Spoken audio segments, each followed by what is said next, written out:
Welcome to KC study circle. मेरा नाम है प्रंकेश एंड हम लोग आज 3 मार्च के टॉप करंट अफेयर करने वाले हैं। ये जो करंट अफेयर है guys, bank, SSC, railway, police भर्ती एंड जितने भी गवर्नमेंट के एग्जाम होते हैं, जैसे कि स्टेट गवर्नमेंट के और सेंट्रल गवर्नमेंट के, वहां आते हैं। कोई भी डिपार्टमेंट के करंट अफेयर पूछता है तो आते हैं ना। तो अच्छे क्वेश्चन है गाइस एंड डिस्कस करके क्वेश्चन है और हर एक क्वेश्चन है। आज थोड़े क्वेश्चन ज्यादा है। देखो एक न्यूज से कितने क्वेश्चन बनते हैं वो आपके सामने मैंने प्रेजेंट किया है ना। जैसे कैसे करते हैं लोग कि एक हेडिंग रहा हो, हेडिंग से ही एक क्वेश्चन बनाते हैं, बाकी का छोड़ देते। बट नाउअडेज ऐसा नहीं पूछता, वो हेडिंग रहते हैं और उसके नीचे जो भी डिस्क्रिप्शन उसमें से भी क्वेश्चन पूछते हैं। तो मैंने इस पैटर्न से मैंने बनाया हो। देखो आपको पसंद आता क्या है ना। तो सबसे पहले देखते हैं आज का thought of the day. Today's thought of the day बोलना क्या चाह रहा है? Don't use your energy to worry. Use your energy to believe. बोलना क्या चाह रहा है? क्या बात है, बहुत अच्छी बात बोला है। आपको पता होगा बिलीव एंड अचीव, है ना। खुद के ऊपर बिलीव करो कि तुम कर सकते हो, और वो कर सकते हो के लिए अचीव भी करना पड़ता है। इसके लिए जस्ट डू इट। जब भी कभी आपको डिमोटिवेट लगे, है ना, तो उठना और करना।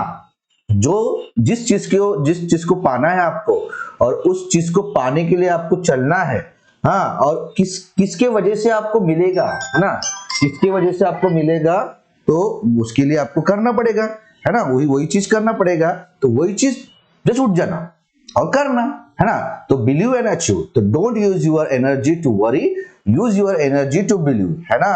तो टेंशन लेने कैसा होगा, क्या होगा, कैसा करूंगा, क्या करूंगा, इसमें सोचने में टाइम वेस्ट नहीं करने का।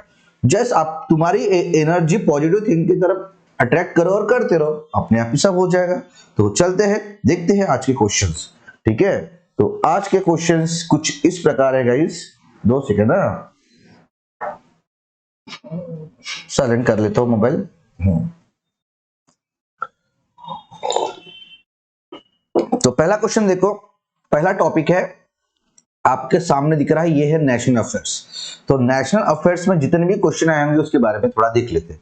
पहला question, who is the chairman of economic advisory council to prime minister of India in India? Prime minister of India, ठीक है। भारत के प्रधानमंत्री के आर्थिक सलाहकार परिषद के अध्यक्ष कौन बने हैं? तो कौन बने हैं गाइज? उनका नाम है डॉक्टर बिबेक डेब्रॉय। तो डॉक्टर बिबेक डेब्रॉय ये क्या बने हैं? ये इकोनॉमिक एडवाइजर बने हैं। किसके? प्राइम मिनिस्टर, इंडिया के प्राइम मिनिस्टर के इकोनॉमिक एडवाइजर बने हैं। ठीक है, ये याद रखना। The Dr. Bibek Debroy is a chairman of the Economic Advisor Council to the Prime Minister in India. Important है। आगे बढ़ते हैं गाइस, ठीक है। नेक्स्ट क्वेश्चन देखो, What is the purpose of the Foundational Literacy and Numeracy Report? Foundation literacy and numeracy report के उद्देश्य क्या है? तो क्या है पर्पस गाइस?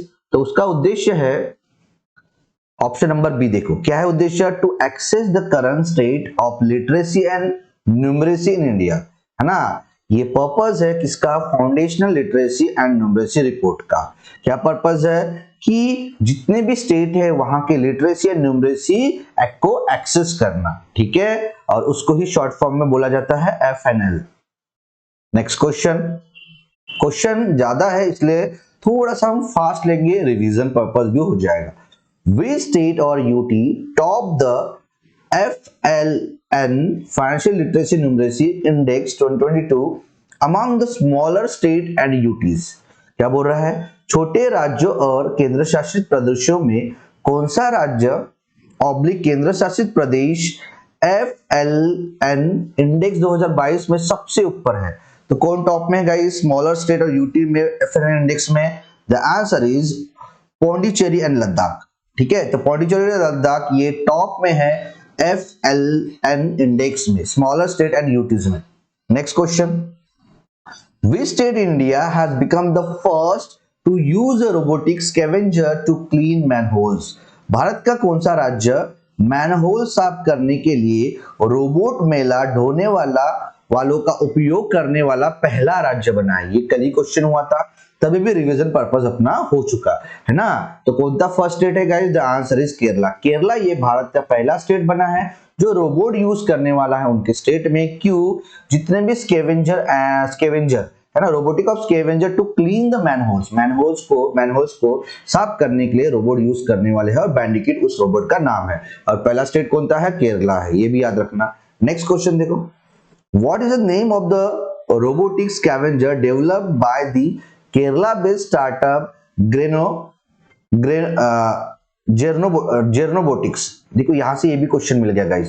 केरला स्थित स्टार्टअप जेर्नोबोटिक्स द्वारा विकसित रोबोट मेहतर का नाम क्या है? तो क्या नाम है गाइस उस रोबोट का? मैंने अभी बताया, क्या नाम है? Answer is बैंडिक्यूट। बैंडिक्यूट ये रोबोट है जो केरला में यूज करने वाला है मैनहोल्स क्लीन करने के लिए। बनाया किसने उसको? उसको बनाया है जेनो रोबोटिक्स ने। ठीक है, next question, what is the major component of Bandicoot robotic scavenger?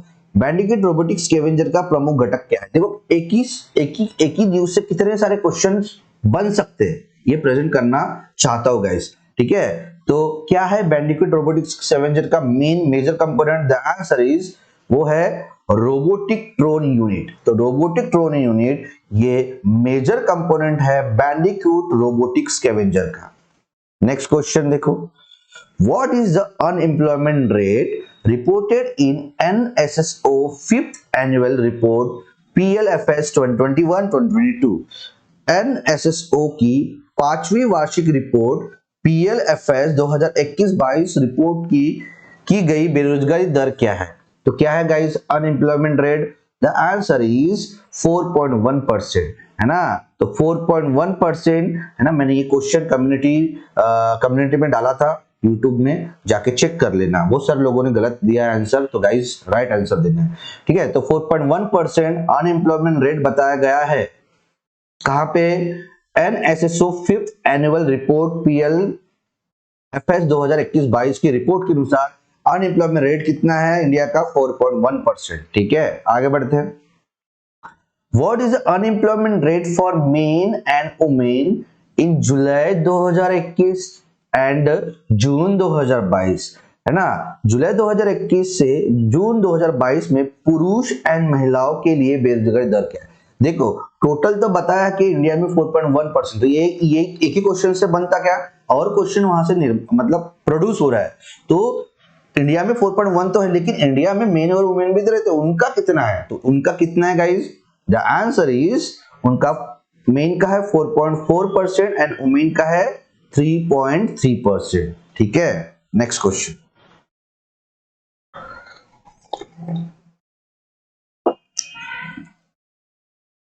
Who is the minister of state independent charge of the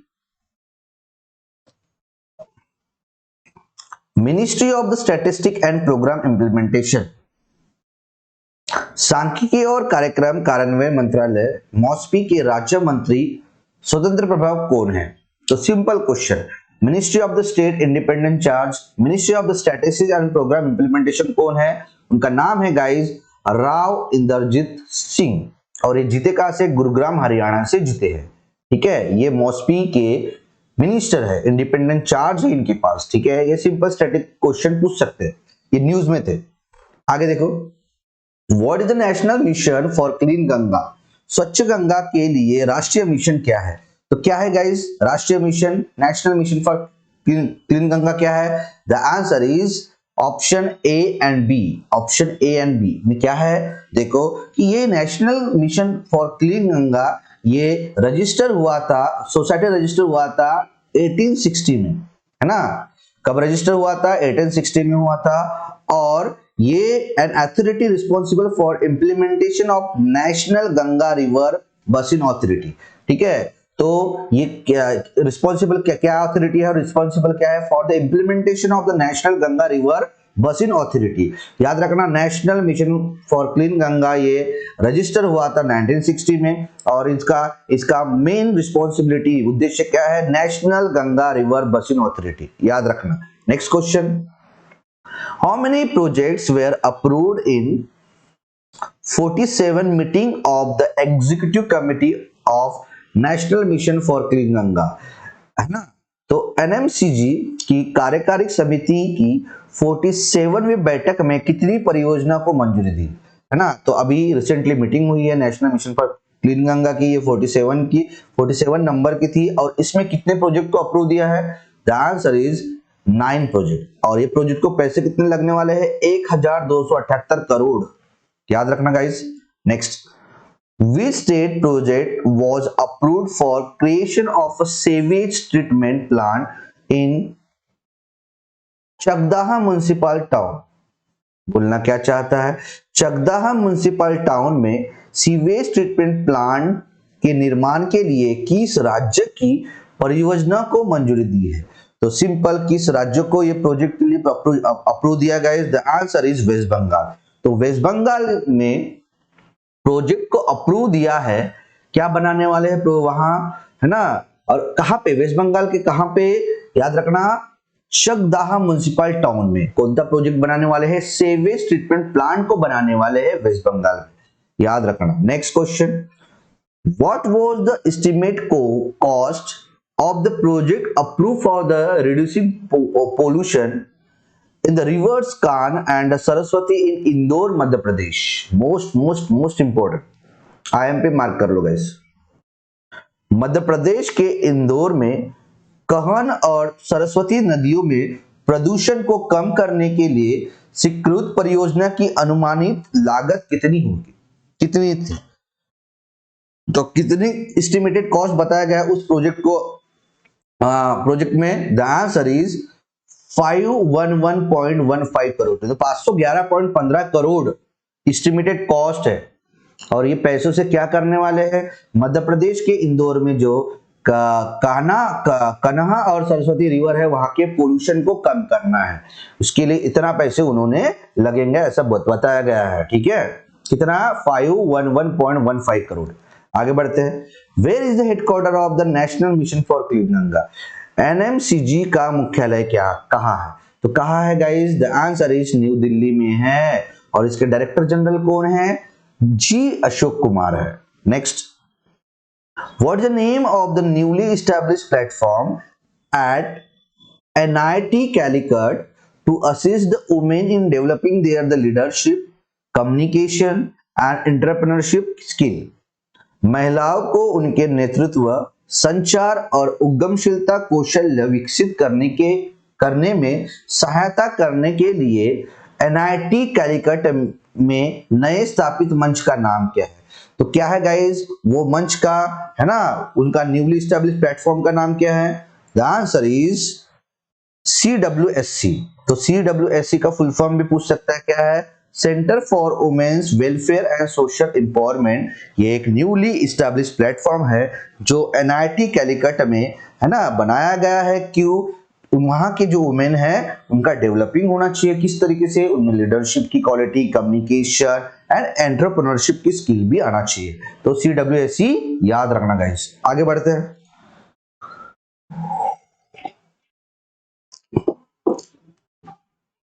What is the focus of the National Skill Qualification Framework level of training level 3 to 7 skill hub being established by the NIT Calicut? और एक question वहां से निर्माण हुआ, है ना, वो platform का नाम, अभी फोकस क्या है उस प्रोग्राम का? तो याद रखना, NIT कैलिकट द्वारा स्थापित किए जा रहे राष्ट्रीय कौशल्य योग्यता फ्रेमवर्क स्तर के प्रशिक्षण स्तर 3 से लेके 7 के स्किल हब का फोकस क्या है? तो उद्देश्य क्या है गाइस NIT कैलिकट में जो स्थापित किया गया है उस प्रोजेक्ट का? The answer is new age courses like artificial intelligence, blockchain, 3D printing and drone etc। ये इसको बढ़ावा देने के लिए, इसमें उनको स्किल लाने के लिए, लोगों को, स्टूडेंट लोगों के लिए जो भी यंग है ना, ये उनका फोकस है। New age courses like the artificial intelligence, blockchain, 3D printing, drone etc। ठीक है, आगे बढ़ते हैं। What is a new name given to the Aurangabad city by the Ministry of Home Affairs? गृह मंत्रालय द्वारा औरंगाबाद शहर का नया नाम क्या दिया गया? तो अभी आपको पता है औरंगाबाद सिटी का नाम बदल दिया है होम मिनिस्टर ने। अभी रखा क्या है? The answer is Chhatrapati Sambhaji Nagar. तो औरंगाबाद सिटी का नाम बदल के क्या रख दिया गया है गाइस, छत्रपति संभाजी नगर। आगे बढ़ते हैं। What was the previous name of Dharashiv city before it's remaining by the ministry of home affairs? देखो उल्टा क्वेश्चन है ना, तो एक सिटी का नाम बदल के धाराशिव सिटी रखा गया है, बट क्वेश्चन कि धाराशिव सिटी अभी चेंज किया ना, उसके पहले नाम क्या था जो होम मिनिस्ट्री ने चेंज किया है? The answer is Osmanabad. तो ओस्मानाबाद का नाम बदल के धाराशिव सिटी रखा गया है। एंड औरंगाबाद का नाम बदल के क्या रखा गया है गाइस? तो आपको मैंने बताया छत्रपति संभाजी नगर। ठीक है, दोनों इंपॉर्टेंट क्वेश्चन। आगे बढ़ते हैं। From who is the new name of Aurangabad Chhatrapati Sambhaji Nagar derived? Aurangabad का नया नाम छत्रपति संभाजी नगर किससे लिया गया? तो किससे लिया गया गाइस? द आंसर इज, उनका नाम है मराठा किंग संभाजी। तो मराठी किंग संभाजी से नाम लिया गया है और औरंगाबाद सिटी का नाम बदल के छत्रपति संभाजी नगर रखा गया है। इंपॉर्टेंट है। आगे बढ़ते हैं। देखो वो टॉपिक था नेशनल अफेयर्स के, करंट अफेयर के, अभी इंटरनेशनल करंट अफेयर है। तो सब इंटरनेशनल करंट अफेयर के टॉपिक के क्वेश्चन देखो। What is the India's rank in International Intellectual Property Rights Index 2023 and what is the overall index score? अंतरराष्ट्रीय बौद्धिक संपदा अधिकार सूचकांक 2023 में भारत की रैंक क्या है और इसका समग्र सूचकांक स्कोर क्या है? तो क्या है रैंक गाइस इंडिया का? The answer is, India 42 number में है और इंडिया का ओवरऑल स्कोर है 38.64%। कहां पे? International intellectual property rights index 2023 में। इंपॉर्टेंट है। और टॉप 3 कंट्री कौन सा है? पहले नंबर में यूनाइटेड स्टेट, दूसरे नंबर में है यूनाइटेड किंगडम और तीसरे नंबर में है जापान। ठीक है, आगे बढ़ते हैं। What is the goal of Bangladesh government with regards to the renewable energy? Akshay ऊर्जा के संबंध में बांग्लादेश सरकार का लक्ष्य क्या है? तो क्या है गोल गाइस बांग्लादेश गवर्नमेंट का? द आंसर इज, उनका गोल है कि to generate the 40% of its energy from renewable sources by 2041। तो बांग्लादेश गवर्नमेंट का गोल है रिन्यूएबल एनर्जी की प्रति क्या है कि वो लोग रिन्यूएबल सोर्सेज से 40% जनरेट करेंगे एनर्जी। कब तक? 2041 तक। ठीक है, 2041 तक। इंपॉर्टेंट है। आगे बढ़ते हैं। Which country's membership was suspended by the FATF due to its involvement in Ukraine war? Ukraine युद्ध में शामिल होने के कारण FATF ने किस देश की सदस्यता निलंबित कर दी गई है? तो किस देश की मेंबरशिप को सस्पेंड किया गया है FATF की तरफ से? तो उस कंट्री का नाम है गाइस रशिया। तो रशिया कंट्री का मेंबरशिप को सस्पेंड किया है किसने? FATF ने। क्यों? क्योंकि वो रशिया यूक्रेन वॉर में इन्वॉल्व था, उसने यूक्रेन के साथ युद्ध किया इसलिए। ठीक है, आगे बढ़ते। Next question. Which country were added to the grey list by FATF? FATF द्वारा किन देशों को ग्रे सूची में जोड़ा गया है? तो FATF ने अभी लिस्ट निकाला और उन्होंने बताया कि ये कंट्री अभी ग्रे लिस्ट में है। अभी इसके बाद थोड़ा ज्यादा ये फाइनेंशियल मनी लॉन्ड्रिंग वगैरह करेंगे और हमारे प्रिंसिपल के विरुद्ध जाएंगे तो हम उनको ब्लैक लिस्ट में डाल देंगे। तो कौन से कंट्री भी ग्रे लिस्ट में रखा गया guys? The answer is south Africa and Nigeria. Next question. What is the purpose of FATF? Most important question. FATF का पर्पस क्या है? क्या है FATF क्यों बनाया गया? तो क्या है? To combat money laundering and terrorism financing. ठीक है, तो money laundering and terrorism financing को रोकने के लिए FATF काम करता है ना। उसका हेडक्वार्टर फ्रांस पेरिस में है FATF का। नेक्स्ट थर्ड टॉपिक है बैंकिंग एंड फाइनेंस। ठीक है, क्वेश्चन देखो। What is the name of India's first municipal bond index launch by the NSE Indices Limited? NSE Indices Limited द्वारा शुरू किए गए भारत के पहले म्युनिसिपल बॉन्ड इंडेक्स का नाम क्या है? तो क्या है भारत के पहले म्युनिसिपल बॉन्ड इंडेक्स का नाम? The answer is Nifty India municipal bond index. तो Nifty India municipal bond index ये इंडिया का पहला म्युनिसिपल बॉन्ड इंडेक्स है जिसको लॉन्च किया है एनएससी इंडाइसेस लिमिटेड ने। इंपॉर्टेंट है। नेक्स्ट क्वेश्चन,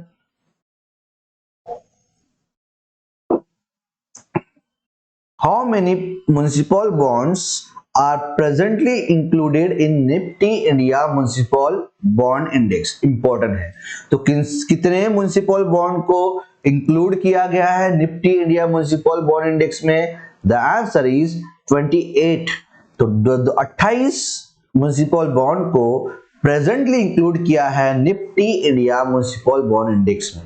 ठीक है। Next question, what is a new waiting period for processing the partial withdrawal request for National Pension System subscriber as per the PFRDA latest announcement?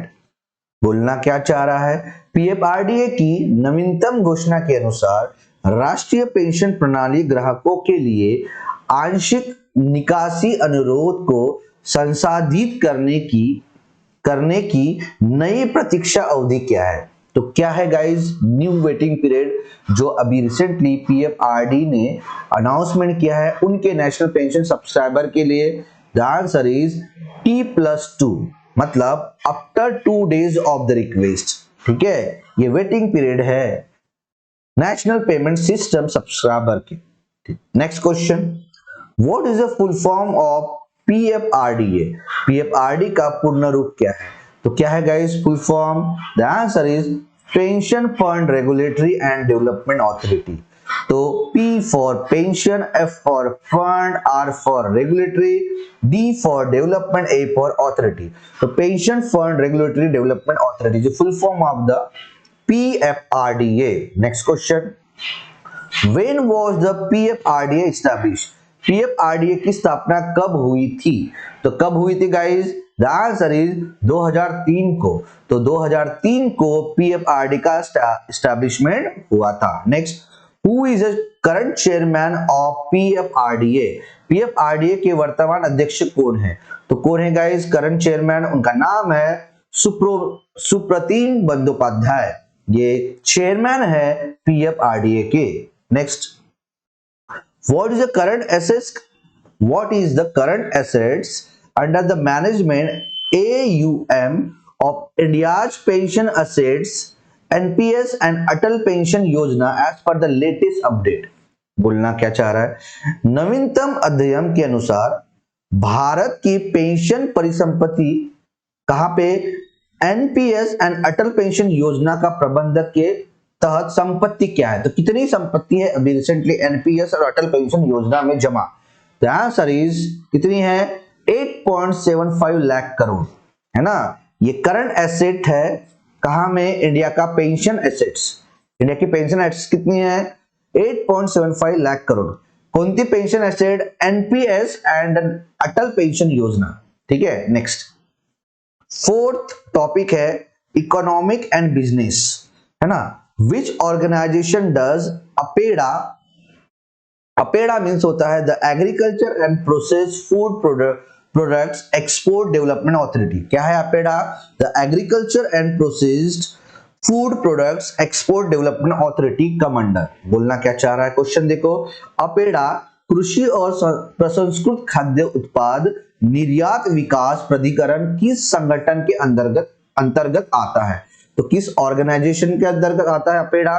The answer is कौन सा ministry है? Ministry of commerce and industry के अंतर्गत आता है APEDA, और APEDA का full फॉर्म है the agriculture and processed food products export development authority. Important है। आगे बढ़ते हैं।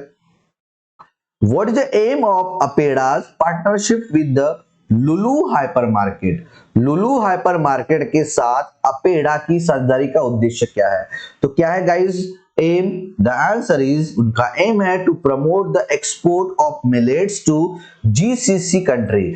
जितने भी जीसीसी कंट्री है वहां पे एक्सपोर्ट करना है मिलेट्स को, ये उद्देश्य है, एम है APEDA and Lulu hypermarket का।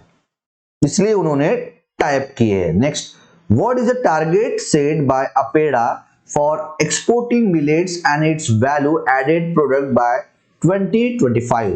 2025 तक बाजरा और इसके मूल्य वर्धित उत्पाद के निर्यात के लिए अपेडा द्वारा निर्धारित लक्ष्य क्या है? तो क्या टारगेट है गाइस सेट किए उन्होंने? टारगेट सेट किए है यूएसडी 100 मिलियन का। तो यूएसडी 100 मिलियन का टारगेट सेट किया है अपेडा द्वारा कि वो लोग एक्सपोर्ट करेंगे मिलेट्स को, है ना, कब तक? 2025 तक, याद रखना। नेक्स्ट, फिफ्थ टॉपिक है अपॉइंटमेंट्स एंड रेजिग्नेशन का। देखो क्वेश्चन क्या बनते हैं वहां से, who has been nominated as a president of FIBA Asia? FIBA Asia के अध्यक्ष के रूप में किसे नामित किया गया? तो कौन बने हैं प्रेसिडेंट फीबा एशिया के? तो उनका नाम है गाइस के गोविंदराज। तो के गोविंदराज ये फीबा एशिया के प्रेसिडेंट बने हैं। फीबा एशिया के बारे में देख लेते हैं। स्टैब्लिशमेंट हुआ था 1960 में। प्रेसिडेंट है शेख साउद अली अल थानी। शेख साउद अली अल थानी ये 5वीं बार प्रेसिडेंट बने हैं यहाँ के फीबा एशिया के। चेयरमैन है आओ मिंग एंड हेडक्वार्टर है बीरट लेबनान, याद रखना। Next question, which zone does FIBA Asia belongs to in the International Basketball Federation? अंतरराष्ट्रीय बास्केटबॉल महासंघ में फीबा एशिया किस क्षेत्र से संबंधित है? तो किस जोन से संबंधित है गाइस? तो वो जोन है फीबा ओशिनिया। तो फीबा ओशिनिया ये जोन से संबंधित है फीबा एशिया, जो बिलोंग्स करता है इंटरनेशनल बास्केटबॉल फेडरेशन से। ठीक है। नेक्स्ट, अब ये 6 टॉपिक है साइंस एंड टेक्नोलॉजी के क्वेश्चन के। Who launch the first missile come ammunition, उसे एमसीए बोला जाता है, बार्ज यार्ड 75। पहला मिसाइल सह गोला बारूद एमसीए बार्ज यार्ड 75 किसने लॉन्च किया? तो किसने लॉन्च किया गया पहला फर्स्ट मिसाइल कम एमुनिशन बर्ज, नाम है यार्ड 75, किसने लॉन्च किया है? उनका नाम है एडमायरल संदीप मेहता जी। तो एडमायरल संदीप मेहता जी ने first missile cum ammunition barge yard 75 को लॉन्च किया है। Next, where was the MCA barge constructed? ये एमसीए बार्ज 75 आर्ट्स कहां बनाया गया? तो कहां? विशाखापट्टनम में बनाया गया है, आंध्र प्रदेश के विशाखापट्टनम में। Next, why did the Roscosmos launches Soyuz MS-23 spacecraft on February 24, 2023? Roscosmos ये रशिया का स्पेस स्टेशन है ना, ने 24 फरवरी 2023 को सोयूज MS-23 अंतरिक्ष यान का प्रक्षेपण क्यों किया? तो क्यों किया गाइस? क्यों उन्होंने सोयूज MS-23 स्पेसक्राफ्ट को भेजा इंटरनेशनल स्पेस स्टेशन में, है ना, ऊपर में स्पेस स्टेशन में? क्योंकि उन लोगों को एस्ट्रोनॉट को वापस लाना था, कहां से? इंटरनेशनल स्पेस स्टेशन से। 2 रशिया के थे और 1 नासा का था, है ना। तो इसीलिए रॉस्कॉस्मोस ये जो है रशिया का स्टेशन है ना, उन्होंने लॉन्च किया Soyuz MS-23 spacecraft to bring back the astronaut stranded on the international space station. Next question देखो, 7 टॉपिक है अभिशेष। What was the Devi Singh Ran Singh Shekhawat profession he passed away recently? अब रिसेंटली देवी सिंह रण सिंह शेखावत इनका देहांत हो गया। ये किस फील्ड से संबंधित थे? तो क्या थे ये ऑल ऑफ द अबव थे। पॉलिटिशियन भी थे, एग्रीकल्चरिस्ट भी थे, एजुकेशनिस्ट भी थे। इंपॉर्टेंट है, नाम है उसका देवी सिंह रण सिंह शेखावत। ये अपने जो प्रतिभा पाटिल है, आई थिंक सो, उनके हस्बैंड थे। ठीक है। नेक्स्ट टॉपिक है state news. What did the Bihar cabinet approve on February 24, 2023? 24 फरवरी 2023 को बिहार कैबिनेट ने क्या मंजूरी दी? तो किसकी मंजूरी दी बिहार कैबिनेट ने?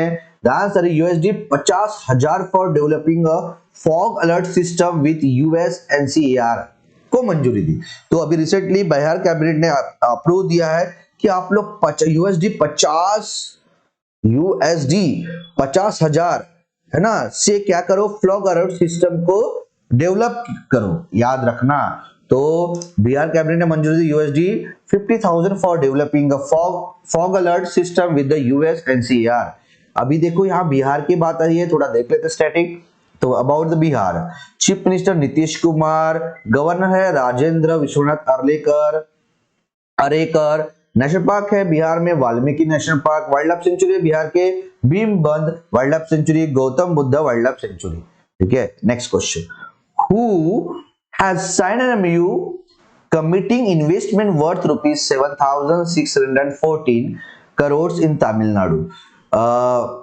अभी रिसेंटली किसने कमिट किया है, किसके साथ टाइप किया है, तमिलनाडु के साथ, और उन्होंने बोला है कि हम इन्वेस्ट करना चाहते हैं आपके स्टेट में, कितने रुपए, 7,614 रुपए।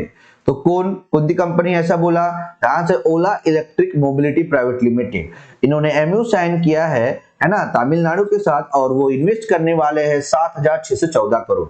क्यों करने वाले पता चल जाएगा, है ना। What is the investment amount committed by the Ola Electric Mobility Private Limited? और उन्होंने कमिट कितने किए, अभी इन्वेस्ट करेंगे तो उन्होंने किए, अभी क्वेश्चन अभी बनाए थे, है ना, उसमें क्वेश्चन था, देखो क्वेश्चन कितने प्रकार से बनते हैं।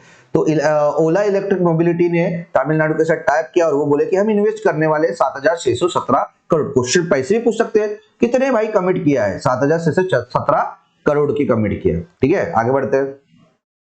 Where will the world's largest electric hub be set up?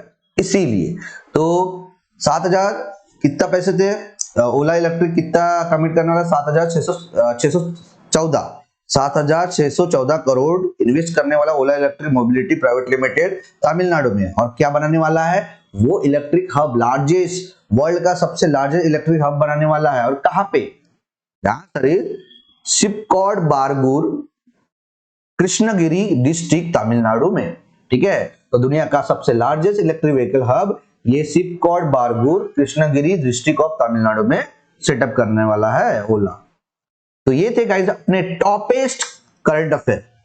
देखो न्यूज रहते हैं रोज के 20 न्यूज, बट क्वेश्चन कितने इंपॉर्टेंट बन सकते हैं, वहां से कितने प्रकार के क्वेश्चन बन सकते हैं। तो गाइस डिटेल में भी पढ़ना बहुत जरूरी है, और मैं मोस्ट इंपोर्टेंट क्वेश्चन लाता हूं। अगर वीडियो आपको पसंद आएगा डेफिनेटली लाइक करो, शेयर करो एंड सब्सक्राइब करो अपने केसी स्टडी सर्कल को। मिलते हैं नेक्स्ट वीडियो में, तब तक के लिए thank you so much, bye bye.